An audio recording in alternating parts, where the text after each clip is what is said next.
Muito bom dia, nação. Logo cedo, na manhã desta sexta-feira, já estamos aqui trazendo as notícias e informações do Flamengo para vocês e vamos aqui analisar a imprensa esportiva falando sobre o Flamengo, a preparação do Mengão para a próxima partida e também sobre essa movimentação que está acontecendo dentro do Flamengo após a derrota do Flamengo para o Santos. O Flamengo perdeu para o Santos e está praticamente jogando o ano no lixo, na boca do lixo. E vamos ver o que vai acontecer daqui para frente. Matematicamente ainda tem chances, possibilidades do Flamengo ser campeão, mas é muito difícil. Pelo que vemos o Flamengo jogar, o futebol que está jogando, é praticamente impossível o Flamengo conseguir chegar ao título. Tem chances? Tem, ainda dá, mas para isso precisa reverter drasticamente o futebol que está jogando nesse exato momento. Vamos analisar então a imprensa esportiva na manhã dessa sexta-feira. Eu gostaria que você chegasse aqui, primeiramente, apoiando o trabalho do nosso canal nessa manhã, deixando o seu like. Vamos bater uma meta aí de 2.000 likes para esse vídeo, mas para isso eu preciso da sua força, da força da torcida do Flamengo em peso aqui no nosso canal. Por isso, deixa o seu like, compartilhe o vídeo no grupo do WhatsApp com seu amigo flamenguista. E se você ainda não está inscrito aqui no nosso canal Meu Mengão React, eu convido você a fazer parte, porque aqui todos os dias tem notícias e informações do Flamengo para vocês, tá bom? Eu vou deixar os créditos aqui ao canal da ESPN Brasil, ao canal da ES1 Live, Flá TV, Vene Casagrande, link na descrição como créditos. Vamos analisar então as últimas informações do Flamengo. Esta quinta-feira foi marcado pela reapresentação do Flamengo visando a próxima rodada do Campeonato Brasileiro. O desafio da vez será diante do Fortaleza fora de casa e neste domingo. E hoje, apenas os jogadores que não iniciaram a partida de ontem foram ao campo, incluindo as importantes presenças de Eric e Everton Ribeiro, que estavam suspensos e agora estão de volta.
E vale lembrar, diante do Santos, Pedro chegou a 100 gols com a camisa do Flamengo em 212 partidas. P9, parabéns pelo feito bolado. E o ano que o Flamengo teve foi tão ruim, tão abaixo do que são suas possibilidades, do que eram seus objetivos, que até mesmo as duas vitórias contra o Cruzeiro e depois o outro jogo contra o Vasco... Isso. 2-0 e 1-0. Foram jogos em que o time se mostrou mais organizado, jogadores aparentemente mais comprometidos com relação ao que é o objetivo específico, né, de ganhar aquela partida. Mas contra o Grêmio, o Flamengo teve muitos defeitos com a bola e sem a bola. Os defeitos sem a bola são comuns, os defeitos sem a bola caracterizam a temporada do Flamengo. E no jogo de ontem, até o Gerson ser expulso, não era um jogo nem bom nem ruim do Flamengo. Era um jogo normal. Aliás, o Santos foi tão diferente em relação ao primeiro tempo em Itaquera, no jogo de ontem desde o início, que é uma mudança quase tão grande em relação ao que aconteceu na recuperação do 7-1 para o Internacional para o jogo seguinte na Vila Belmiro, quando o Santos ganhou. Então, assim, é notável o que o Santos está fazendo nas últimas rodadas. O Santos aparentemente não tinha mais esperanças. Você sai de um resultado desse 7-1, você tem que lutar, você tem que se animar, você tem que buscar, e foi exatamente o que o Santos conseguiu fazer em situações muito difíceis, Itaquera e agora como visitante contra o Flamengo. Mas o Flamengo é isso, os defeitos eles não vão desaparecer, a comissão técnica atual vai ter muito trabalho, acredito que haverá mudança no grupo de jogadores de 2023 para 2024 e a partir de agora o objetivo tem que ser somente mesmo, não tem nem que se pensar, nem se falar em qualquer outra coisa, vaga na fase de grupos da Libertadores do ano que vem. E assim, nem isso é uma garantia. É óbvio que não. Vai ser preciso melhorar muito em relação ao que o Flamengo fez ontem, por exemplo. E o final do jogo foi feio. Sim. Feio. A maneira como o Bruno Henrique se destemperou, porque levou um drible do Soteldo, depois garrafada, água. O Flamengo vai ter complicações por causa disso, evidentemente. Então não foi uma boa amostra do Flamengo ontem, não. Ô, Zupá, aí assim, se não termina ali, se termina a parte prévia de Libertadores, ok, é o que deu para fazer, mas se não consegue nem isso, aí é tragédia no É uma Flamengo? catástrofe. É E catástrofe, assim, né? e o Flamengo tem chance de ficar fora da Libertadores. Porque essa briga tá muito boa no campeonato. Tá todo mundo muito embolado. E o Flamengo é o 6º colocado, né, na competição. Então o Flamengo hoje estaria fora de uma fase de grupos e o Flamengo hoje corre risco de não jogar a Libertadores, né? Ficar fora da fase de grupos já é um problemão, especialmente para um técnico que chegou para tocar o planejamento de 2024 e a chamada pré-Libertadores, a segunda e terceira fase da Libertadores para os clubes brasileiros, elas detonam a sua pré-temporada, elas te fazem acelerar etapas e o Flamengo vai mudar elenco, como disse o André. Então já seria muito ruim para o planejamento. Ficar fora da Libertadores seria uma catástrofe, assim, sem precedentes, dado o tamanho do projeto esportivo do Flamengo, das ambições, do valor investido e do que foi a temporada, e essa chance existe. Não dá para o Flamengo moscar, se moscar fica fora da Libertadores, e seria algo inimaginável pelo que é o Campeonato Brasileiro. 4 jogos, 2 vitórias, 2 derrotas. E 2 derrotas de virada. Uma para o Grêmio e outra ontem para o Santos. Talvez seja cedo para falar, mas... Meu caro Marco Antônio, daqui a pouco eu vou pro Rosa também, mas eu quero saber de você, antes que você falou um pouco antes do programa começar, sobre o começo do trabalho do Tite. Tá decepcionando? Eu acho que a culpa nem sempre foi do técnico, por várias situações, os últimos técnicos tiveram problemas, tal, mas a gente carregou tudo em cima do técnico. Eu acho que o Flamengo não joga mais do que jogava. Os jogadores do Flamengo, que fizeram o Flamengo... em 2019, jogar aquilo tudo, 2020, não estão jogando mais. Everton Ribeiro não é mais o mesmo. Arrascaeta não é mais o mesmo, não tem ritmo. Gabigol, que foi o grande jogador, não é mais o mesmo. O Pedro também. Os jogadores que têm que jogar, que faziam diferença, que decidem tudo. O Bruno Henrique teve alguns bons momentos, mas também não está igual que era. Sabe, eu acho que o Flamengo virou um pouco fio. Não é normal essa oscilação. É um ano de oscilação. Não pode ser só culpa do técnico. O Tite faz um trabalho todo metódico, legal, prepara. Ele trabalha direitinho, faz a dele, mas os jogadores vão ter que dar uma sacudida ali, fazer alguma coisa que o Abel fez, inventar alguma coisa. Mas os figurões do Flamengo, para mim, não são mais os mesmos. Não estão jogando faz tempo o mesmo futebol que já jogaram. Assim, não tem timão, não tem... Ganha de todo mundo, dá exibição.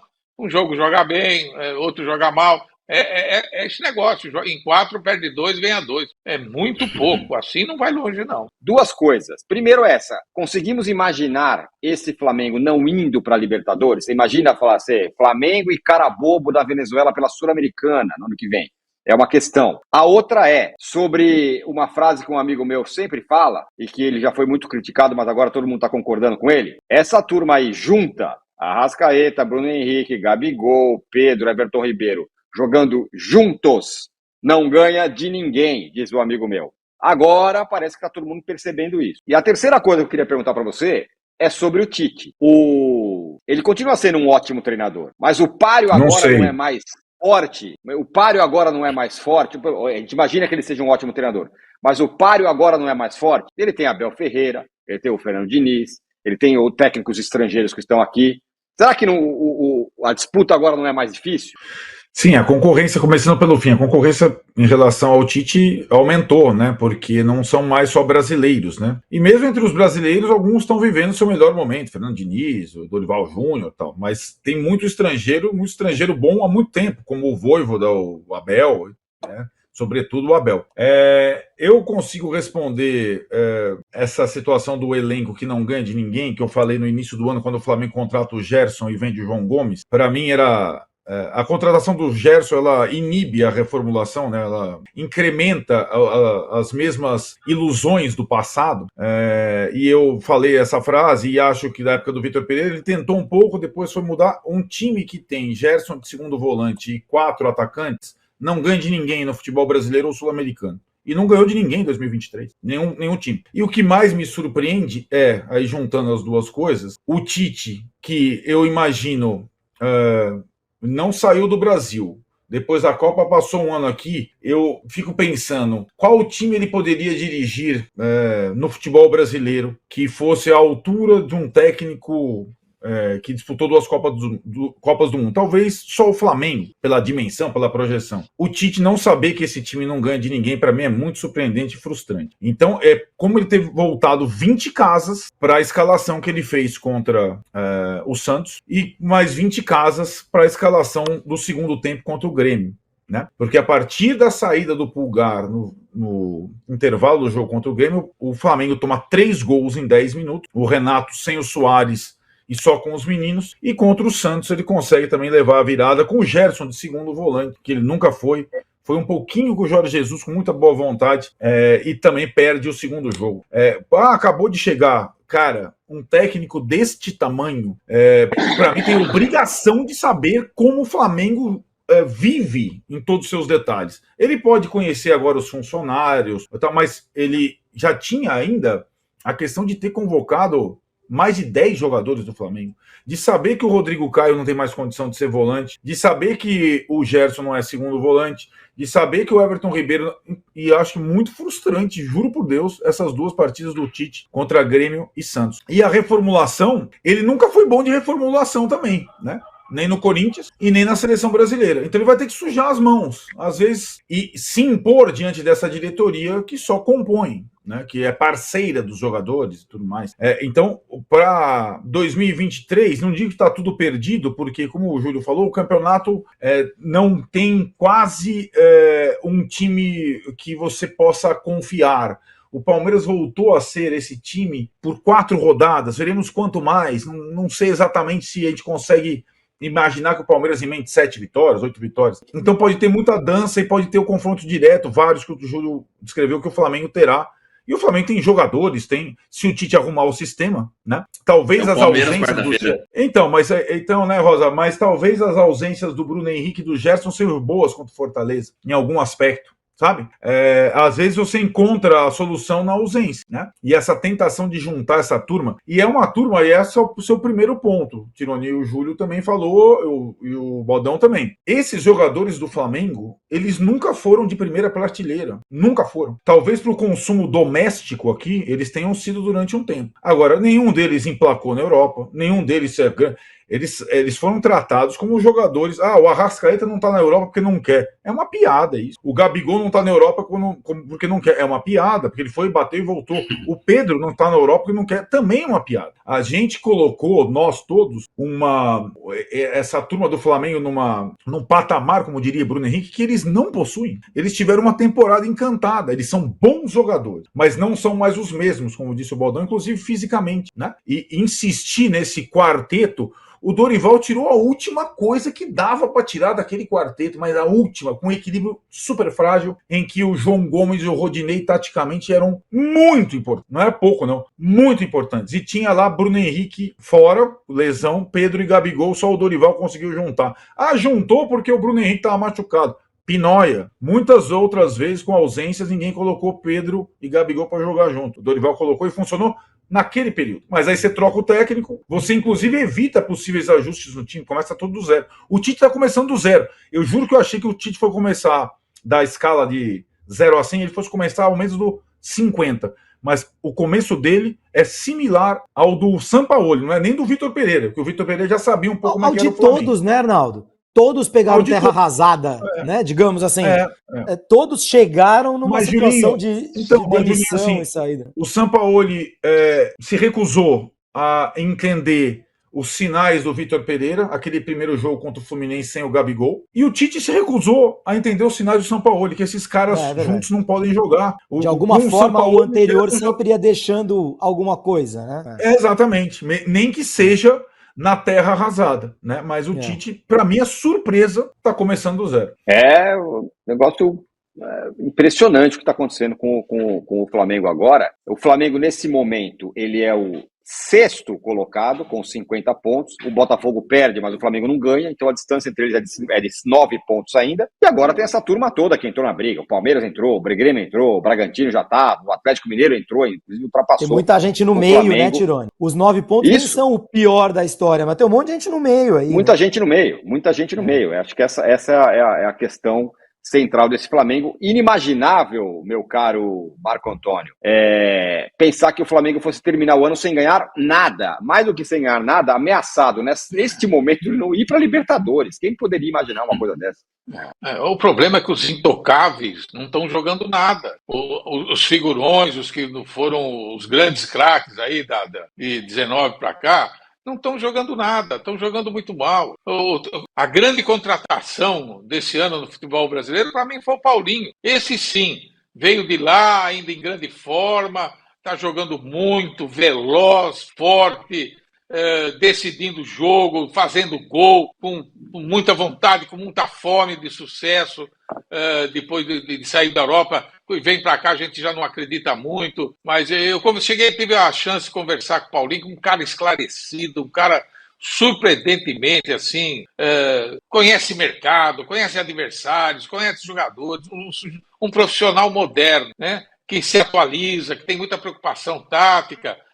Foi a grande contratação do futebol brasileiro. Concordo, é o melhor jogador do Campeonato Brasileiro. Pelo menos o melhor atacante do Campeonato Brasileiro, disparado. E a turma do Flamengo, que é intocável, não está jogando absolutamente nada. Vai ficar moendo o treinador lá. Se não tiver uma atitude drástica. E digo, o Tite é muito bom, sabe no quê? De vestiário, ganhar confiança.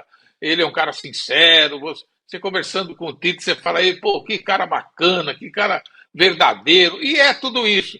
Agora, não é disso que o Flamengo está precisando, não. Está precisando de inovação, de invenção, de novidade, mudar alguma coisa. E o mais do mesmo, sabe o que vai continuar? Vai continuar assim, 2 jogos, 4 jogos, 2 derrotas, 2 vitórias. Não encanta, joga mal e tá feio.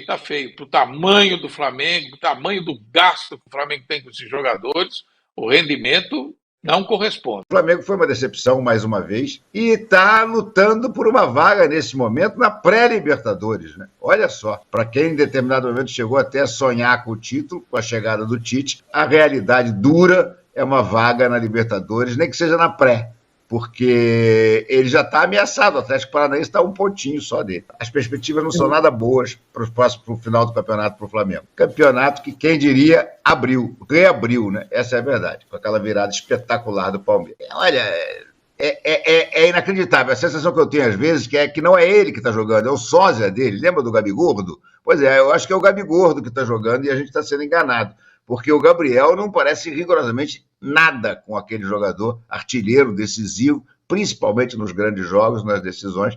Esse Gabriel aí realmente não está querendo mais nada com a bola, é assustador. E até jogadores como o Bruno Henrique, que tinham começado bem quando voltou da contusão, né? A gente até comentava, é o melhor reforço do Flamengo, é o Bruno Henrique, caiu também brutalmente de produção. Acho que um pouco pelo estilo de jogo do Tite. O Tite está novamente flertando com o posicional, pregando o Bruno Henrique lá na esquerda, e com aquele jogo de toque de bola insuportável entre os zagueiros, que encaixota todo mundo lá na frente. O Flamengo fica tocando a bola na sua própria defesa, e o adversário se arma todo. E, por exemplo, o Bruno Henrique, que é um jogador que precisa de espaço para correr, de espaço para driblar, ele fica encaixotado, marcado por 2, às vezes até por 3. Não está conseguindo fazer nada. Ninguém está jogando rigorosamente nada no Flamengo. É triste constatar isso, mas essa é a verdade. E ontem acho que o Tite errou feio ao colocar o Gerson de segundo volante e o Luiz Araújo na ponta direita. A ideia poderia ser boa se o Flamengo fosse para cima, se o Flamengo realmente conseguisse jogar o campo do adversário. Não aconteceu. O Flamengo começou o jogo sendo pressionado pelo Santos, apanhando para poder sair, passar da defesa para o ataque, e achou um gol numa jogada ensaiada de escanteio, né? O Léo Pereira deu uma casquinha para trás, o Pedro fez o gol. Aí, depois, animado pelo gol, teve, assim, vamos dizer, uns 10 minutos interessantes em que começou a atacar de verdade, começou a jogar como deveria ter jogado desde o início. O Ayrton Lucas ainda acertou uma bola no travessão, mas aí veio o empate numa falha uma sequência de erros assustadora. O Thiago Maia erra um passe de 3 metros no meio-campo, como está mal o Thiago Maia. O Wendel, que é outro que já não devia estar jogando há muito tempo, vai e faz a falta é cobrada, rebatida pela defesa, e para coroar, o Gerson perde a bola, não consegue dominar a bola, perde para um jogador do Santos, sai o gol do empate. E no final, em seguida, logo em seguida, o Gerson é expulso. Uma decisão polêmica, ok, mas ele abriu o braço, não precisava ter aberto o braço naquela jogada, na intermediária do Flamengo, um lance sem grandes problemas, né? Ele abre o braço, o cotovelo dele acerta o jogador do Santos, e o VAR chama e ele é expulso, e a partir daí o Flamengo praticamente decreta a sua derrota, né? Segundo tempo, o Tite fez algumas modificações, botou só o Bruno Henrique e o Gabigol no ataque aberto, e aí tira o Arrascaeta, vou repetir, tira o Arrascaeta e coloca o Rodrigo Caio, vou repetir, o Rodrigo Caio. Essa o Tite realmente se superou. Eu nunca vi uma substituição tão bizarra, pela diferença de qualidade dos jogadores, pelo Rodrigo Caio estar sem jogar há 200 anos. Resultado, o Rodrigo Caio foi menos um em campo, não fez nada.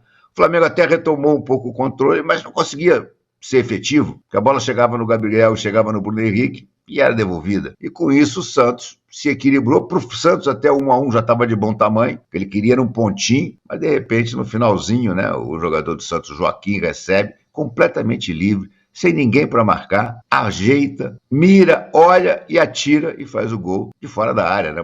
Um gol que muita gente acha até que o Rossi pulou atrasado. Eu não acho, não. Acho que foi um chute forte, ainda que de longe a bola entrou no cantinho. E agora a situação, a realidade do Flamengo é essa. O Flamengo, se tivesse vencido ontem, poderia ainda sonhar com o título. Um sonho, um devaneio, né? Porque com esse futebol que está jogando, não teria condição de ganhar nada. A realidade dura é brigar por uma vaga, nesse momento, na pré-Libertadores. Será que vai conseguir chegar na Libertadores numa vaga direta? Eu tenho informação de que no vestiário, depois do jogo, o Tite falou muito com os jogadores do Flamengo sobre essa estabilidade emocional, sobre equilíbrio emocional.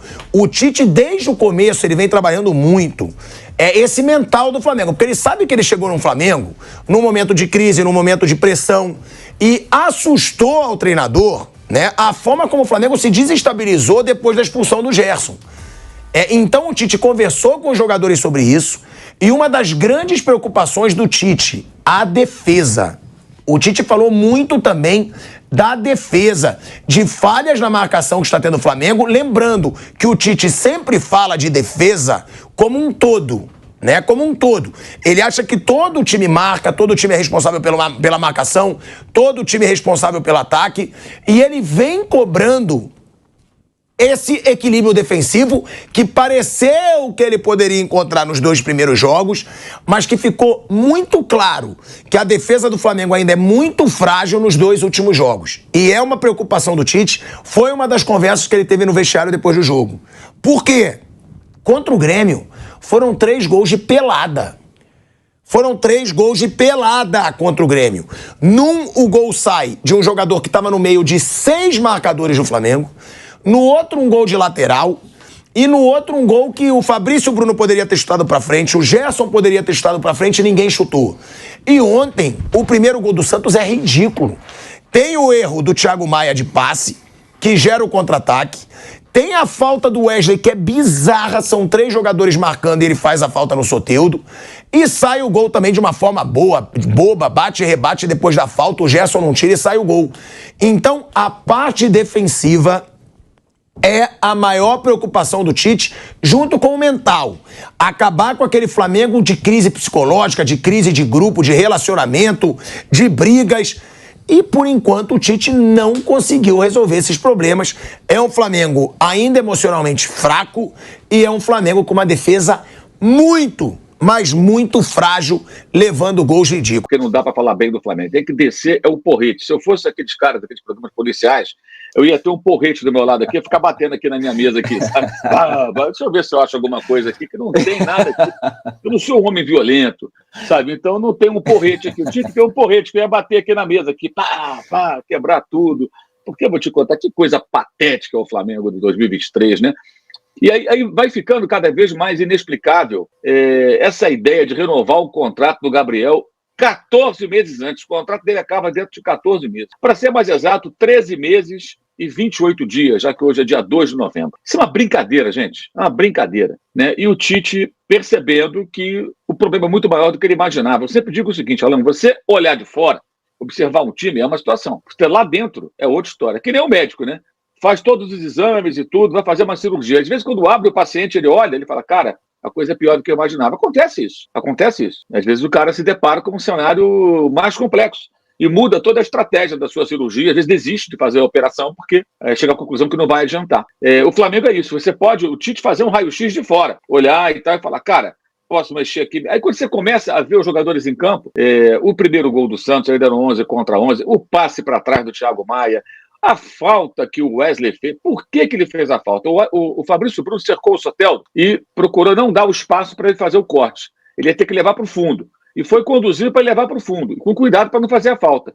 O Wesley chegou, dobrou a marcação e empurrou o cara. Por que empurrou o venezuelano? Por que não só cercou? Para que diminuísse a opção, obrigasse o jogador do Santos a tentar um drible em 2 ao mesmo tempo, que era o normal. Quer dizer, tudo bem que ele é novo, a gente sempre fala isso, ele é novo, mas, gente, já está há um tempo jogando no profissional, já está no futebol desde garotinho. Não, com todo respeito, isso é, para não falar outra palavra, isso é pouco inteligente. Aí é um cara que joga futebol que não tem nenhuma inteligência. Nenhuma, não pensa, não raciocina. Ele já chega estabanado fazendo a falta. Aí bate a falta, quem perde a disputa pelo alto? O Gerson. Gol do Nonato. Empata o jogo. Instantes antes, o Ayrton Lucas chutaram a bola no travessão, o Flamengo quase fez 2-0, estava melhor no jogo, começou pior. O Santos subiu a marcação, o Santos foi muito corajoso. Verdade. Subiu a marcação sem o Marcos Leonardo, atacou o Flamengo no seu campo, ficou a saída de bola, dificultou. A saída de bola segue ruim, o Tite não teve tempo de arrumar isso vem lá de trás, de fato. O São Paulo não conseguiu dar um bom padrão de jogo do Flamengo para sair jogando do seu campo. E aí, quando o Santos, logicamente, já arrefeceu um pouco aquela pressão, o Flamengo começou a ter o controle maior do jogo, fez o seu gol numa jogada até interessante de bola parada, acho que bem trabalhada, me pareceu, e quase fez 2-0, com os dois laterais jogando por dentro, né? O Tite fez isso na seleção também, o Guardiola gosta disso. Os dois pontas, o Bruno Henrique e o Luiz Araújo, e tanto o Wesley quanto o Ayrton entrando para trabalhar próximo dos meio-campistas. E assim ele faz a jogada, era a bola no travessão. Aliás, não gosto dessa opção com o Bruno Henrique muito preso na lateral, acho que você anula o potencial ofensivo do jogador. E o Luiz Araújo fez uma partida muito ruim, a pior dele pelo Flamengo. Errou tudo, desde o começo. Perdeu tudo que ele tentou dava errado. Saiu no intervalo. Então foi uma atuação ruim com uma grande responsabilidade do Gerson. Eu comentava, pessoal que está acompanhando aqui na área, com o Alan antes de começarmos, que é mais ou menos o seguinte: se você for atravessar na sua cidade, se você morar em cidade grande, certamente, e se você morar em cidade pequena também, você conhece algum lugar do mundo onde tem uma avenida, onde os carros passam em alta velocidade, o motorista às vezes avança até o sinal vermelho, é um perigo, daquelas que tem que botar passarela você passar por cima, que nem o sinal vermelho ali resolve, porque às vezes o cara avança e tal. Se você tem que atravessar uma avenida dessa, o que você faz? Você atravessa como se estivesse atravessando uma ruazinha calma da cidade do interior? Ou como se estivesse andando numa rua de pedestre? Não, você fica esperto. Porque se você vacilar, você pode ser atropelado. Você não quer ser atropelado. Então você atravessa a rua com todo cuidado, né? Se você atravessar olhando para o celular, pensando na vida, e for atropelado, o motorista foi o culpado, mas você que se arrebentou. Se bobear, você nem se arrebenta, você pode até morrer. Então, você toma todo cuidado. Você não atravessa a rua de qualquer maneira, certo? É mais ou menos o que acontece. E se bobear, você pode ser atropelado e você está errado, porque você não viu que o sinal abriu, o carro está certo e tal. Então você não pode se distrair quando você atravessa uma avenida perigosa. Quando você joga futebol profissional no Brasil, você tem que ter todo o cuidado em certas disputas, porque o VAR é intervencionista, como em nenhum outro lugar do mundo, provavelmente, e a arbitragem de campo só acata que o VAR recomenda. Então nós vimos ontem o quê? O Gerson fez uma falta dura, não era para vermelho, na minha opinião, acho que o amarelo estava de bom tamanho, mas a arbitragem brasileira expulsa. Então o jogador tem que ter inteligência também. De novo a questão da inteligência. Para que aquele braço tão levantado de disputa do meio campo? Toma cuidado, irmão. Não dá um mole desse. Aí dá sopa pro azar, o que acontece? O VAR chama expulso. O Flamengo joga o final do primeiro tempo e todo o segundo com homem a menos. Muda tudo. Aí teve gente reclamando que saiu a Arrascaeta. Eu acho que o Tite mexeu bem. Por que ele tira o Pedro e coloca o Gabriel? Porque o Gabriel, bem ou mal, ele tem mais movimentação. Ele participa mais da construção das jogadas. E você, com o Pedro, você tem um jogador quase nulo, que é um jogador que se movimenta pouco, trabalha dentro da área adversária. A bola não vai chegar para ele. O Gabriel é capaz de buscar essa bola. Embora jogando da maneira que está jogando, não vai buscar nada. Mas você tem que pensar naquilo que, em tese, o cara pode fazer. Aí você coloca o Mateuzinho, tira o o Wesley, que estava péssimo, e o Mateuzinho faz o que? O corredor direito, que era antes do Luiz Araújo, né? Que também foi substituído. E entrou naquela hora quem? Entrou Mateuzinho, Pedro e Vitor Hugo. Vitor Hugo. E aí o Vitor Hugo para dar uma encorpada ali no meio campo e tentar, né? Um jogador conduz bem a bola e tudo, tem uma chegada, é bom na bola parada, cabeceia. Você tem algumas opções. Com poucos minutos ele viu que o Arrascaeta estava fora do jogo. O Arrascaeta 11 contra 11, gente, vou falar a verdade, ele tem ficado fora do jogo a maior parte do tempo. Ele deu um belo passo de letra ontem, tentou uma bola por elevação no primeiro tempo, um passo de letra no segundo tempo, o Mateuzinho. Mas é só. O jogo com 10 homens apenas, 9 na linha, você precisa ter uma participação ativa de todo mundo ainda maior. E ele não tem, ele nem aguenta. O que tem que ser discutido do Arrascaeta não é porque ele é substituído, não. É porque que ele vive se arrastando. Tem torcedor que chama já de arrastaeta, que ele se arrasta em campo. Por quê? O cara de 29 anos, gente. O que falta para esse cara estar em forma? Por que ele nunca está na ponta dos cascos, como estava em 2019? Velho ele não está. 29 anos é um jogador na flor da idade. Era para estar no auge. E não mal fisicamente o tempo todo. E aí ele põe o Rodrigo Caio para quê? Para fazer uma função de volante, melhorar a saída de bola, se aproximar dos zagueiros, ter qualidade. E o Tite falou uma coisa certa na coletiva. O Santos depois não criava mais. O Flamengo foi levando bem no jogo. E qual era a possibilidade? Vou colher aqui um ponto, é melhor do que nada, nas circunstâncias. Um ponto não era tão ruim, pelo contrário. Um ponto é um ponto. Pode valer a classificação esse ponto, gente. Vou ganhar um ponto e, quem sabe, numa bola parada, um contra-golpe, uma jogada individual, eu chego ao segundo gol, pode acontecer. Mas eu vou trabalhar. Mudou o jogo completamente. Né? Aí o Flamengo tomou um gol no final, porque com um homem a menos sempre vai sobrar alguém, era o zagueiro, acertou um tiro muito forte, mas o gol que o Rossi não pode tomar aquele gol. Chute daquela distância, o goleiro nenhum pode tomar. Só se o Nelinho voltar a jogar, quem não conhece o Nelinho, ex-Cruzeiro, seleção brasileira, dá uma olhadinha no YouTube que vocês vão ver quem era o Nelinho. Porque o Nelinho chutava, a bola ia fazendo curvas, ela ia mudando de direção, era uma coisa sem igual, nunca visto, acho que nunca vai ser visto. A bola mudava para um lado e para o outro, ele dava um efeito na bola, ela ia girando em torno dela mesmo, batia do lado assim, né? E ela ia girando e ela mudava de direção, era impressionante, violência, precisão e curvas totalmente imprevisíveis. Mas não foi o caso, foi um chute reto. Se a bola faz uma curva e sai do goleiro, até poderia entender, embora daquela distância é difícil, hein? Mas não, é o chute reto, e ele pulou atrasado. Falhou como vinha falhando o Matheus Cunha. Aí alguém, porque o Matheus Cunha também estava uma porcaria, estava falhando. Esse falhou também. Aquele falhou e esse falhou. Essa é a realidade. Agora, aquela coisa, tudo acontece em função do quê? De uma postura pouco competitiva, indolente do time. Não é culpa do técnico. E ontem até eu estava lembrando, se você parar para pensar, já falamos sobre isso aqui antes, qual a responsabilidade do Vitor Pereira no 4-1 do Fluminense na final do Carioca? Foi o primeiro técnico demitido pelo Flamengo desde o Paulo Souza, porque o Dorival foi não renovação, então demitido foi o Vitor Pereira. Pagamento de multa e tudo. Foi grande a responsabilidade dele ou foi dos jogadores? Dias antes ganhou de 2-0 do Fluminense jogando bem. Aí o Gabigol sai na coletiva dizendo que quer ser centroavante, não quer disputar a posição com o Pedro, já colocando lenha numa fogueira totalmente absurdo e fora de hora. E nada acontece com ele, ninguém chama atenção. Então você vai ver que esses problemas passam muito longe dos técnicos, independentemente de cometerem erros, como, por exemplo, o São Paulo cometeu na final da Copa do Brasil, escalando muito mal o time do Rio de Janeiro. Os jogadores têm muita responsabilidade. Enquanto parte da torcida do Flamengo continuar culpando os técnicos e isentando os atletas, o Flamengo nunca vai sair desse buraco. E está na hora, já passa da hora, do presidente do Flamengo, Rodolfo Landim, fazer alguma coisa. Ele diz que não tira o Marcos Braz e tudo, também acha tirar o Marcos Braz, botar o Marcos Braz magro, mais alto, mais baixo, cabeludo, careca, não adianta nada, porque vai ser um outro dirigente que, com o mesmo perfil, amigo do jogador, como é que vai ser isso? Agora, está na hora de fazer alguma coisa, chamar o Tite numa conversa, a portas fechadas. Tite, o que você precisa, o que você diagnosticou, o que tá bom, o que dá para salvar, o que não presta para você. É o técnico da vez, gente. Olha, eu acho isso, vamos mudar então. E começa a mudar, e o Tite vai ter que fazer o quê? Se agarrar àqueles com os quais ele pode contar e levar o time para ser pelo menos quarto colocado. Domingo, Fortaleza fora, quarta-feira o Palmeiras agora com uma anabolizada monstro pela vitória espetacular de ontem sobre o Botafogo, histórico, Maracanã. E o Flamengo correndo o risco de perder mando de campo porque um babaca lá jogou copo, sei lá o que, em cima do árbitro do Bruno Henrique. Não sei se ele foi identificado, não tenho essa informação, se alguém tiver até nos ajude. Se o cara foi identificado e foi levado por G-Crime, o Flamengo pode escapar. Se não, chance grande do Flamengo perder mando de campo. E agora, na reta final, pode ser contra o Palmeiras, acho que não dá tempo, mas contra o Bragantino. O jogo de toda aquela polêmica, de repente, sem mando de campo, sem torcida, mesmo dizendo, com o Maracanã vazio, ou até tendo que jogar em outro lugar, dependendo do que eles decidirem. Provavelmente com o Maracanã vazio, né? Já que o jogo foi em Brasília, então não tem muito sentido você tirar do Maracanã, creio eu. Mas pode ficar sem público, perder a renda e perder a ajuda do torcedor que pode apoiar. Os de ontem estavam lá acendendo lanterninhas de celular, quando o jogo estava 1-1, uma porcaria, um drama danado, os caras com lanterninha de celular. E o Flamengo insiste em jogar em Brasília, onde realmente a torcida tem uma conduta de torcida de jogo da seleção brasileira, sabe? Aqueles que vão tietar os jogadores. Parece que não escolheram a dedo, né? Porque 10 meses que tinha um show marcado lá, ainda escolheram um lugar que o gramado estava horroroso. Mas sempre joga lá por questões diversas, né? Patrocinador e tal.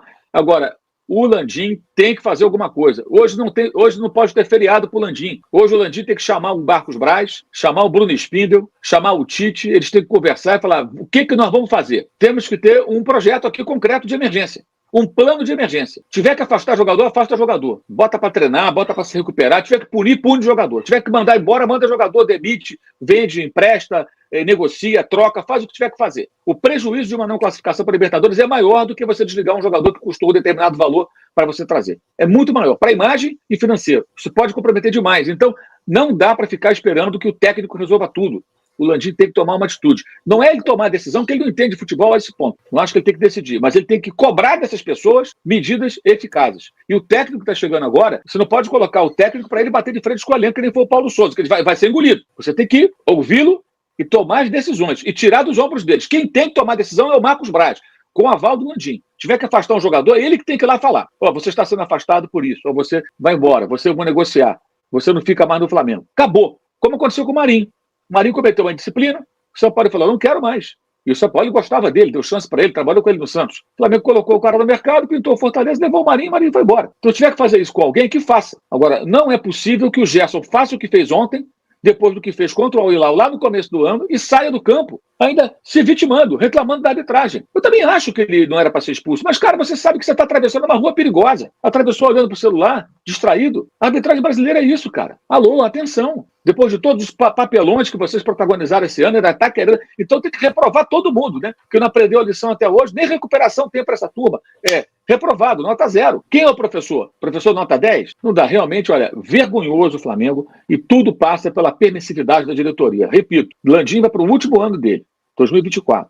Ainda está em tempo. Tem que tomar decisões. Não dá para ficar escondido, como fazia o seu antecessor, que não tomava nenhuma decisão, só mandava técnico embora. Teve 14 técnicos. Ele está com 10 já. Se for nessa, vai superar quem o antecedeu no cargo, nesse tentativa e erro eterno desse Flamengo bagunçado e que só tem dinheiro e não tem capacidade, não tem nada. E não me vem botar a culpa do Tite, pelo amor de Deus. Né? Pelo amor de Deus. De novo o técnico é culpado. Quem tirou a Arrascaeta? O Arrascaeta nem pegava na bola. Com 10 homens, estava totalmente fora do jogo. Tanto que ele volta com o cara e ele percebe, cara, o Arrascaeta está fora do jogo. Vou botar o Rodrigo Caio, que eu consigo proteger mais a defesa, tem melhor saída de bola e um cara que vai participar mais do jogo ali. O Arrascaeta some do jogo, gente. É muito bonito quando ele pega uma bola perto da área, dá um toque de letra, um toque de efeito. Olha que artista. Meu irmão, vai assistir o jogo do De Bruyne. Vai assistir o De Bruyne, que não tem esse molejo sul-americano do Arrasca, mas chuta melhor, lança mais, virada de jogo, divide a bola, pé de ferro, volta, marca, participa em todas as partes do campo. Por essas e outras, a Arrascaeta nunca foi para a Europa. Tem muito talento, mas falta muito, sabe? Com o Jesus, ele era um jogador diferente. Ele e o Diego desarmaram o prato na jogada do primeiro gol contra o River Plate. Histórico. Hoje, você olha, é completamente outra coisa. Aí alguém vai dizer que não pode tirar do jogo, porque ele pode decidir a qualquer momento, com 11 contra 10. O campeonato está em aberto, mas está em aberto, na minha visão, não é com o Flamengo disputando o título, não. Para mim, é Red Bull Bragantino, Botafogo e Palmeiras disputando esse título. A ver quem será o campeão. E você aí, prefere quem sendo campeão? Botafogo, Palmeiras ou Red Bull Bragantino? Vamos ver o que vai acontecer. E sobre a arbitragem, já digo logo, no jogo contra o Santos, e eu vou ser coerente, o Gerson foi expulso de maneira equivocada, não merecia expulsão aos 40 do primeiro tempo. Inclusive o Flamengo foi muito mais prejudicado pela arbitragem que o próprio Botafogo. Mas eu não vou dizer que o Flamengo perdeu por causa da arbitragem, muito pelo contrário. Perdeu porque jogou muito mal, perdeu porque é um time extremamente desorganizado, perdeu porque são jogadores sentados na zona de conforto, perdeu porque são jogadores mimados e não são cobrados. E essa é a temporada do Flamengo, uma temporada vergonhosa, e foi mais um jogo vergonhoso diante do Santos. E nos minutos finais, se já não bastasse a derrota, eis que o Bruno Henrique também é expulso. E ele foi expulso levando 2 cartões amarelos. Por conta disso, ele vai desfalcar. Ele levou 2 amarelos, consequentemente o vermelho. Como ele estava pendurado, olha isso, ele vai desfalcar o Flamengo contra o Fortaleza no próximo jogo e contra o Palmeiras no outro jogo. É isso mesmo. Ele terá que cumprir 2 jogos de suspensão. Pois é. Embora esteja vivendo um momento ruim, embora não esteja jogando um bom futebol, mas querendo ou não, é o Bruno Henrique. É um jogador que pode resolver a qualquer momento. E o árbitro, Rodrigo Klein, do Rio Grande do Sul justificou na súmula com as seguintes palavras a expulsão do Bruno Henrique. Informo que expulsei por decorrência do cartão vermelho direto o atleta número 27 da equipe Flamengo, o senhor Bruno Henrique Pinto, por me ofender com as seguintes palavras, abre aspas, você é um M, com o dedo em rixa em direção ao meu rosto, após a marcação de uma falta e também após ter sido advertido com o cartão amarelo. Após ser expulso, o atleta veio em minha direção, sendo contido pelos seus companheiros. Informo que me senti ofendido. Isso quer dizer o quê? O Bruno Henrique ainda pode ser julgado no STJD. A verdade é essa. E outra, ele também relatou na súmula que torcedores jogaram copo de água no gramado. Inclusive, um desses copos aí acertou o rosto do Bruno Henrique. E se não acertasse o rosto do Bruno Henrique, poderia acertar o árbitro, o que seria muito pior. Então, esses torcedores que estavam no Mané Garrincha, se acham que ajudaram, muito pelo contrário, só atrapalharam. Porque o Flamengo pode perder mando de campo com isso. Então, torcedor, pare e pense. Na hora da raiva, não faça isso, porque isso só vai prejudicar mais o Flamengo. Uma novidade no jogo foi a entrada do Rodrigo Caio aos 11 minutos do segundo tempo como volante. Um jogador que não jogava desde o dia 23 de abril, sem ritmo de jogo, para acompanhar o forte time do Santos, o rápido time do Santos, que é um time rápido, sobretudo com o Soteldo, e o Rodrigo Caio não comprometeu, teve até um bom desempenho. Mas, torcedor, na boa, aquele que acha que só porque o Rodrigo Caio fez bons minutos contra o Santos tem que renovar o contrato, não faz o menor sentido. Cadê a coerência? Se a gente pede tanto a reformulação no elenco, vai pedir a renovação de contrato do Rodrigo Caio porque ele jogou bem em alguns minutos contra o Santos? Não faz o menor sentido.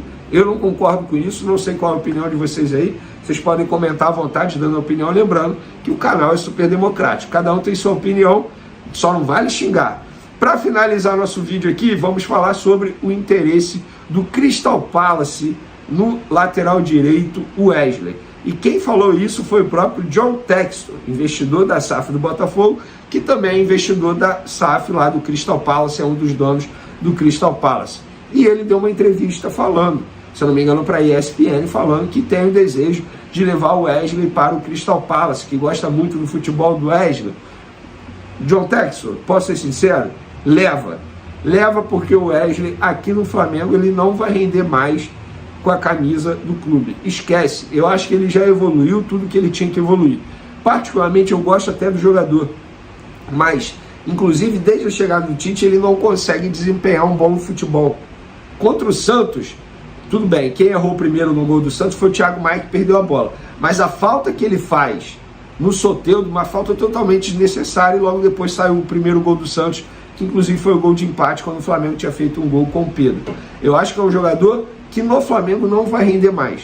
Se o Crystal Palace quiser levar, na minha visão, não vai fazer nenhuma falta. Inclusive, um clube que fatura 1 bilhão na temporada não pode ter Mateuzinho e Wesley na lateral direita.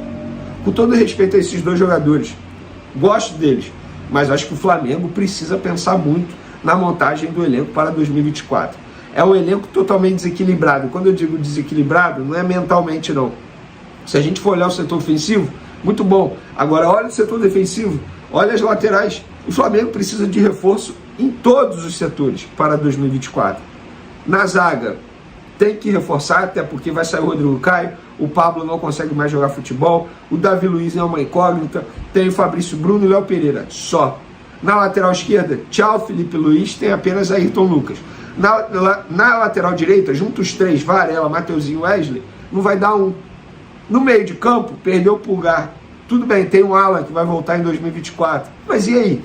É só isso. Arrascaeta e Everton Ribeiro, será que aguentam fisicamente? Eles mostraram que não. Então o Flamengo precisa reforçar o elenco pensando em 2024. Olha que ano, hein, pessoal? Que ano. Meu Deus do céu, uma situação difícil do Flamengo, podendo aí ganhar o título do Brasileirão, disputar de igual para igual e não consegue jogar. É complicado, a gente não sabe nem o que explicar o que está acontecendo com o Flamengo. Uma hora era técnico, jogador, diretoria. Parece que nada está se encaixando nesse ano, né? Que esse ano acabe logo e que comece um novo ano para o Flamengo, para a gente começar a voltar a vencer de novo. Mas é isso daí, nação. Como o Vene falou agora aí. O campeonato está em aberto. Palmeiras aí fez uma boa partida em cima do Botafogo, diminuiu a vantagem. O Flamengo, mesmo perdendo na rodada, não se prejudicou, porque o Botafogo também perdeu. O Flamengo continua na briga do título do Brasileirão, mas está cada vez ficando mais difícil para o Flamengo. Vamos ver o que vai acontecer, nação. Obrigado por você estar aqui até o final do vídeo. Tamo junto. Se você não é inscrito no canal, eu convido você a se inscreva, ative o sino das notificações, deixe o seu like e vamos ver o que vai acontecer. Tem aí nesse final de semana Fortaleza e Flamengo. O Mengão precisa da vitória para continuar na briga por uma vaga direta na Libertadores da América e quem sabe um título. Vamos ver o que vai acontecer, nação. Deixa o like, se inscreva no canal e a gente se vê daqui a pouquinho no próximo vídeo.